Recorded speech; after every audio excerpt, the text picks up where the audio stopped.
Let me grab my glasses.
We're doing it all wrong. We're fighting the fire. It's too late by the time fire gets there.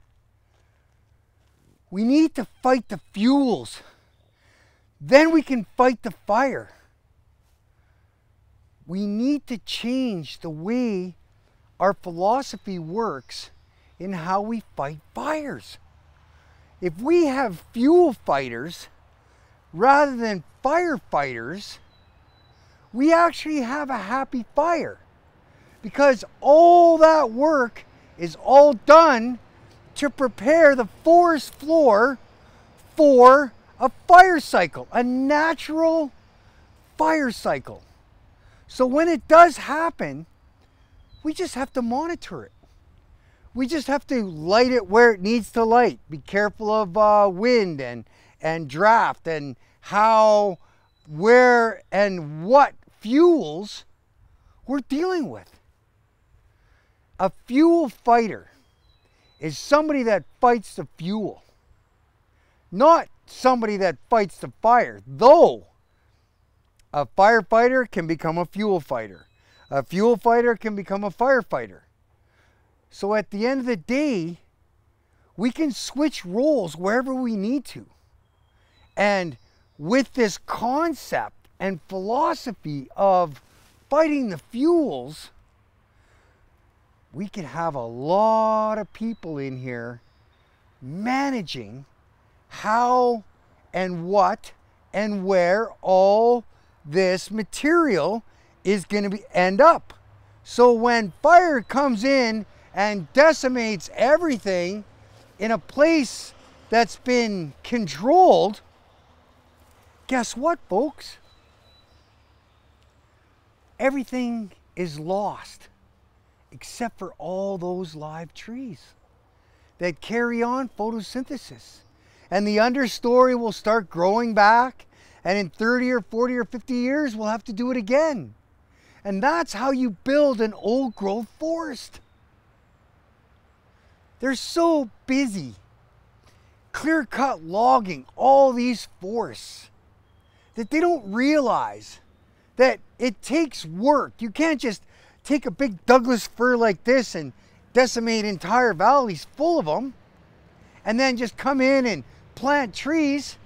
That's one of the biggest fallacies that corporations that do clear-cut logging and government that receive the funds, the taxation from this process, they don't realize that we are doing this incorrectly.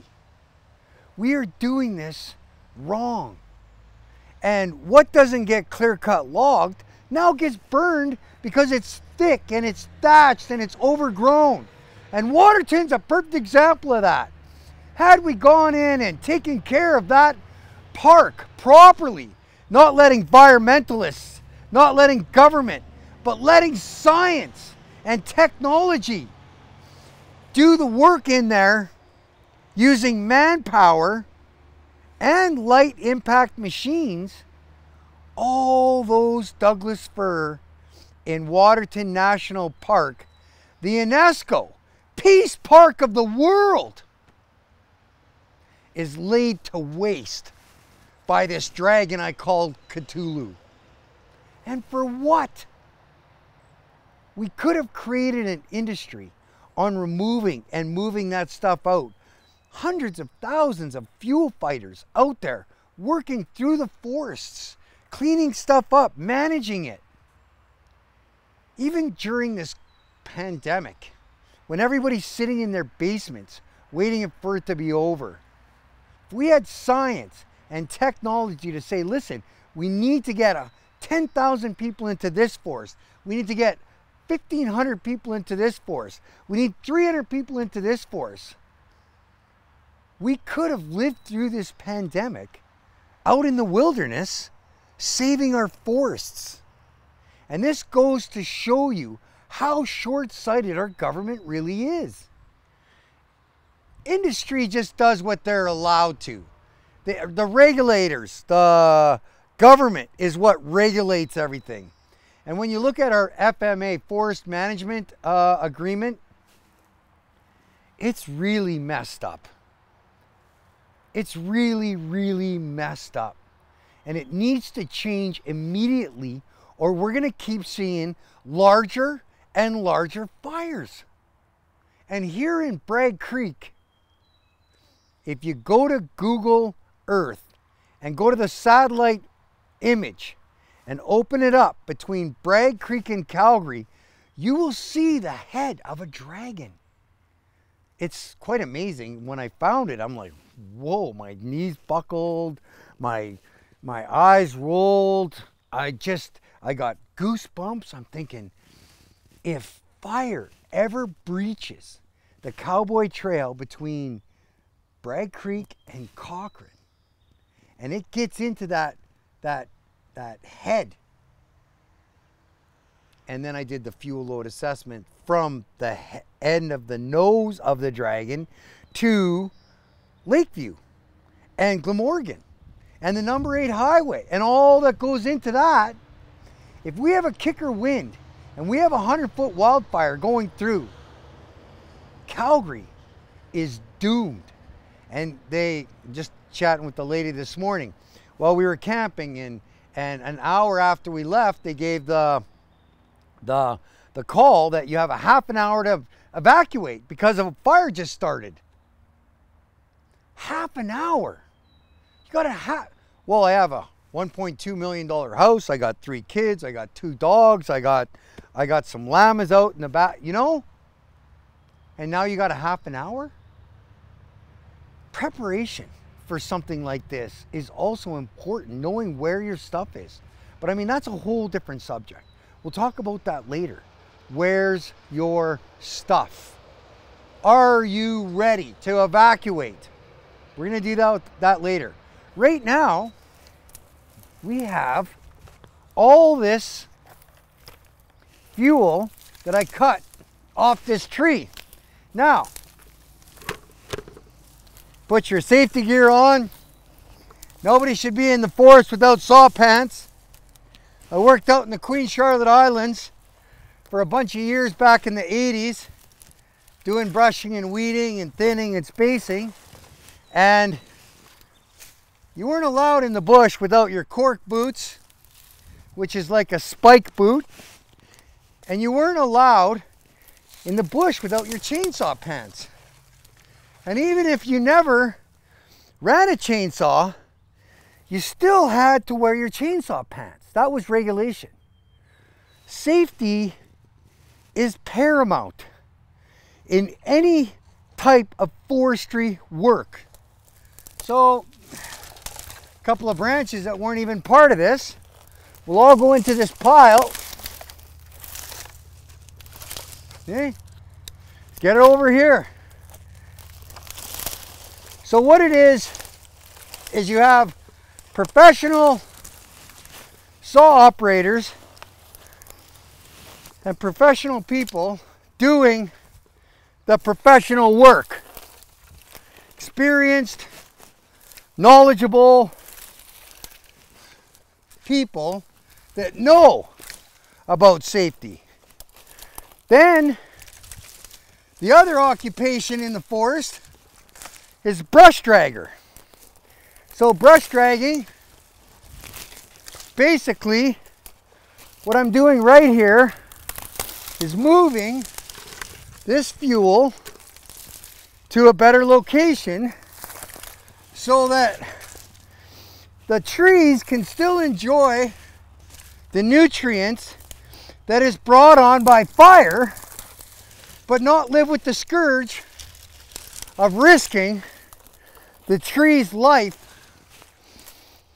So here I am when I got this pile made and everything semi-cleaned up. A couple more over here. When this fire comes through,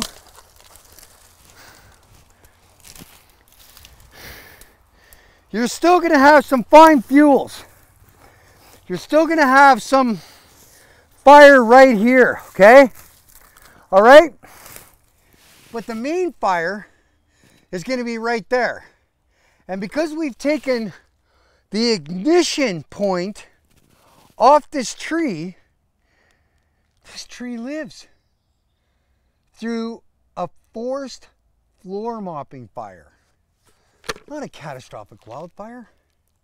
This tree, in 30 years, when everything grows back up around it, this tree will be this big. It'll have a high canopy. And there'll be grasses and forbs and nutrients and whatnot. Then we send another 5-foot fire through it, mopping up the forest floor again. Pretty soon we have an old growth forest. Now, an old growth forest gives the best amount of oxygen into our atmosphere because it's airy and wind flows through it.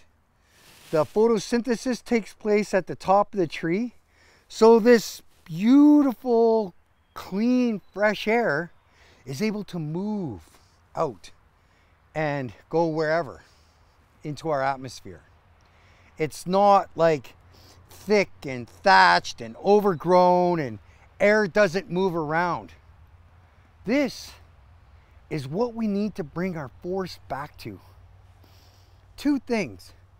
We need to quit fighting fires and start fighting fuel. And second thing, we need to clear cut log less. Much, much less. There is forests out there that are thick and thatched and yeah, you know, they're this and that. And science and technology and history will tell us that this forest needs to be clear cut logged. But until that determination by science, not government, not environmental groups, and not by clear cutters, but by technology and the information that we have surrounding that to say, hey, we need to do the best we can for that forest to make it the healthiest that it can be. It's like having a dog. What are you gonna do? Buy a $1,500, $2,000, $3,000 dog and feed it crappy food? Hardly ever water it, never let it go out, and never ever let it run around. Just treat it like crap. What kind of dog are you gonna have? Oh, and then you have your next door neighbor that comes over and teases it. Nobody's training this dog. Nobody's teaching it any tricks. Nobody's giving it treats. They're just, and then one day, the dog, because it hasn't been trained properly, runs out of the house, runs across the road, and gets hit by a vehicle. This is what we're doing to our forest. It should be treated. Not treating our forests in urban forestry. Ma'am, if this tree was a pet, you would be going to jail for neglect and abuse. Animals can bark and whine and cry and paw and get the attention that they need to say, hey, I'm hungry, I'm sick, I need petting, I'm lonely. Trees have not got that communication. And that's why we're able to go in and do what we want to them, because they have no defenses. My name is Douglas Hornberger. I go by Wade, my middle name. And I call myself the Defiant Douglas Fir, because I'm the voice of the trees. I'm the manifestation that these trees, by what I see and what I hear and what I know, need their voices brought forward so that we can start doing the right things.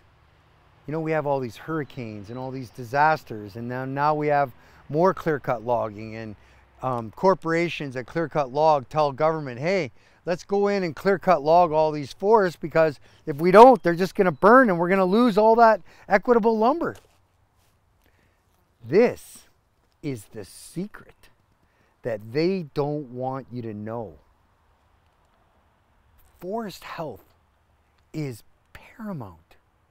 And when you're talking about a boreal forest that goes across Canada, it actually circumnavigates the entire globe.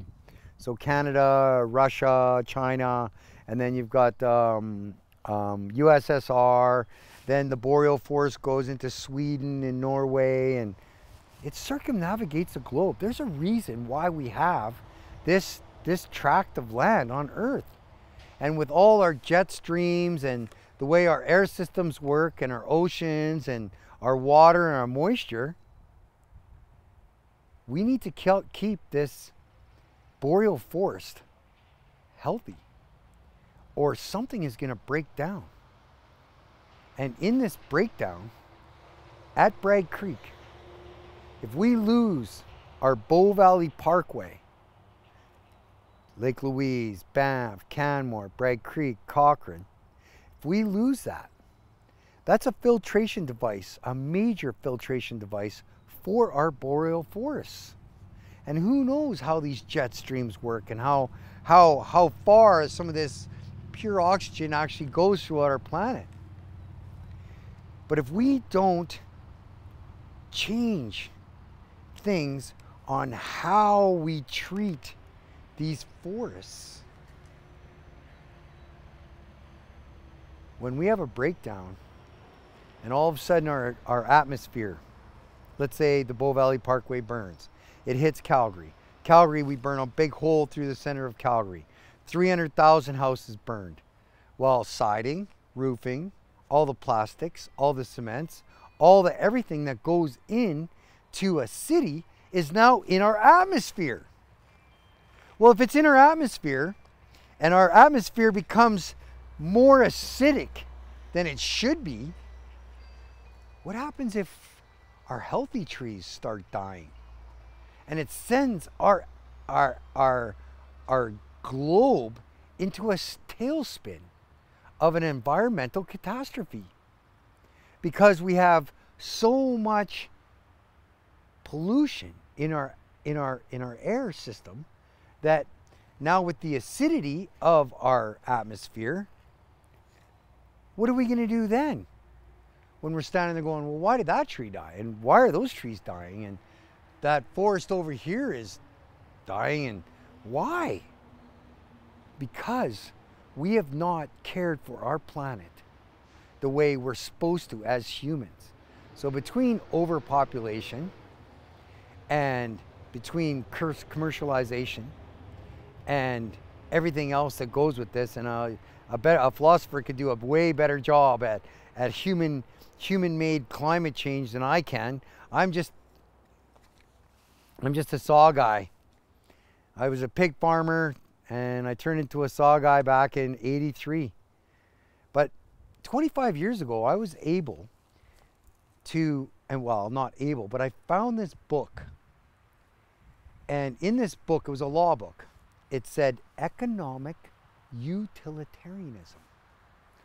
And from that moment on, I knew that I had to find out more about utilitarianism. Economic meaning that you take everything from start to finish and you make all the money. You, for example, at the Cowboy Roast House. So I raise my own pigs. Then I get my own pigs butchered. Then I cut my own pigs up into chunks, put them in tin foil, a rub, salt them down, and then cook them slow roasted with wood that I cut from jobs in my roasters. Then I serve this meal, a pork meal for 20 bucks. It comes with mashed, corner beans, fresh baked bread, butter, pickles, water, coffee, all for 20 bucks. 20 bucks. So on a 300-pound pig that I raised myself, I was able to make 125 meals out of a 300-pound pig. And premium, slow roasted. So the hip bone can be just lifted out of the meat. Amazing. Well, I just made 2,500 bucks on that pig. Not 300 bucks, and then I make 20 bucks. Let's say profit on that 300. I made 2,500 bucks because I did economic utilitarianism from start to finish. And what it really was about decommercializing my restaurant so that they didn't make any money. I made it all. Therefore, small family farming, I made viable. Now imagine that pig worth 2,500. Well, does it have to be stocked away in a barn with 3,000 other pigs that are worth 300 bucks that you make 20 bucks on?